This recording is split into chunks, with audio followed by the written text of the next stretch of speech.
হরে কৃষ্ণ, রাধে রাধে। মালবিকা পরিবারে আপনাদেরকে জানাই অনেক অনেক শুভেচ্ছা ও অভিনন্দন।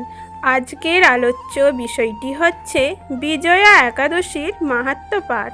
2026 সালে বাংলার 1432 বঙ্গাব্দে বিজয়া একাদশী কবে পড়েছে জানবো আজকের ভিডিওতে।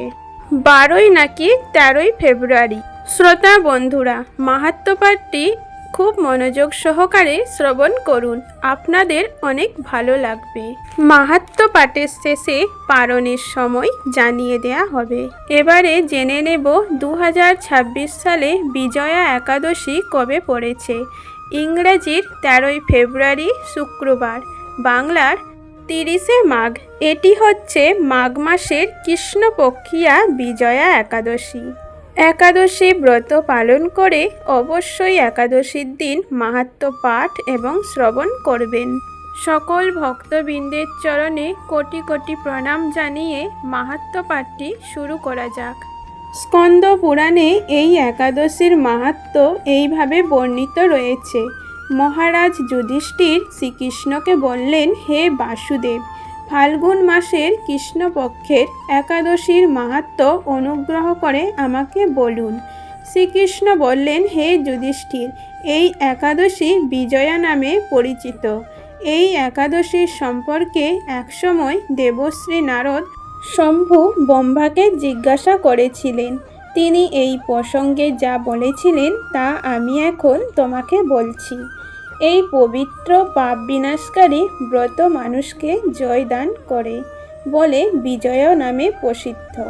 পুরাকালে শ্রীরামচন্দ্র 14 বছরের জন্য বনে গিয়েছিলেন। সীতা ও লক্ষ্মণের সঙ্গে তিনি পঞ্চবতী বনে বাস করতেন। সেই সময় লঙ্কাপতি রাবণ দেবী সীতাকে হরণ করে। সীতার অনুসন্ধানে রামচন্দ্র চতুর্দিক ভ্রমণ করতে থাকেন। তখন মৃতপ্রায় জটায়ুর সাথে তার সাক্ষাৎ হয়। জটায়ুর রাবণের সীতাহরণের সমস্ত বৃত্তান্ত রামচন্দ্রকে জানিয়ে মৃত্যুবরণ করে। এরপর সীতা উদ্ধারের জন্য বানররাজ সুগ্রীবের সাথে তিনি বন্ধুত্ব স্থাপন করেন। ভগবান রামচন্দ্রের কৃপায় হনুমান লঙ্কায় গমন করেন। সেখানে অশোক বনে সীতাদেবীকে দর্শন করে শ্রীরাম প্রদত্ত অঙ্গুরীয় কথার অর্থ হলো আংটি, তাকে অর্পণ করেন। ফিরে এসে শ্রীরামচন্দ্রের কাছে লঙ্কার সমস্ত ঘটনার কথা ব্যক্ত করেন। হনুমানের কথা শুনে রামচন্দ্র সুগ্রীবের পরামর্শে সমুদ্র তীরে যান।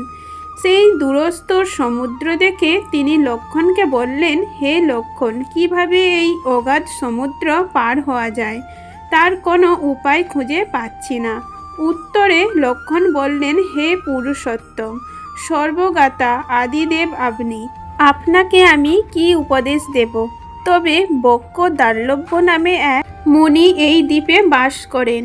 এখান থেকে 4 মাইল দূরে তার আশ্রম। হে রাঘব, আপনি সেই প্রাচীন ঋষিশ্রেষ্ঠকে এর উপায় জিজ্ঞাসা করুন। লক্ষ্মণের মনোরম কথা শুনে তারা সেই মহামুনির আশ্রমে উপনীত হলেন। ভগবান রামচন্দ্র ভক্তরাজ সেই মুনিকে প্রণাম করলেন। মুনিবর রামচন্দ্রকে পুরাণ পুরুষ বলে জানতে পারলেন। আনন্দ ভরে জিজ্ঞাসা করলেন, হে রামচন্দ্র, কী কারণে আপনি আমার কাছে এসেছেন তা কৃপা করে বলুন। শ্রী রামচন্দ্র বললেন, হে মুনিবর, আপনার কৃপায় সৈন্যসহ আমি এই সমুদ্র তীরে উপস্থিত হয়েছি। রাক্ষসরাজের লঙ্কায় বিজয়ী করার আমাদের প্রধান উদ্দেশ্য। যাতে এই ভয়ঙ্কর সমুদ্র উত্তীর্ণ হতে পারি তার উপায় জানবার জন্য আমরা আপনার কৃপা প্রার্থনা করি। মুনিবর প্রসন্ন চিত্রে পদ্মলোচন ভগবান শ্রীরামচন্দ্রকে বললেন, হে রাম, আপনার অভীষ্ট সিদ্ধির জন্য যে শ্রেষ্ঠ ব্রত করণীয় আমি তা বলছি। ফাল্গুন মাসের কৃষ্ণপক্ষের বিজয়া নামে একাদশী ব্রত পালনে আপনি নিশ্চয়ই সৈন্যসহ সমুদ্র পার হতে পারবেন। এই ব্রতের বিধি শ্রবণ করুন।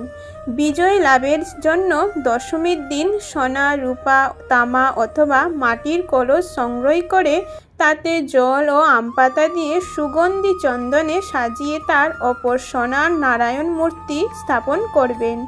একাদশীর দিন যথাবিধি প্রাতঃ স্নান করে কলসের গলায় মালা চন্দন পরিয়ে উপযুক্ত স্থানে নারকেল গুবাক দিয়ে পূজা করবেন।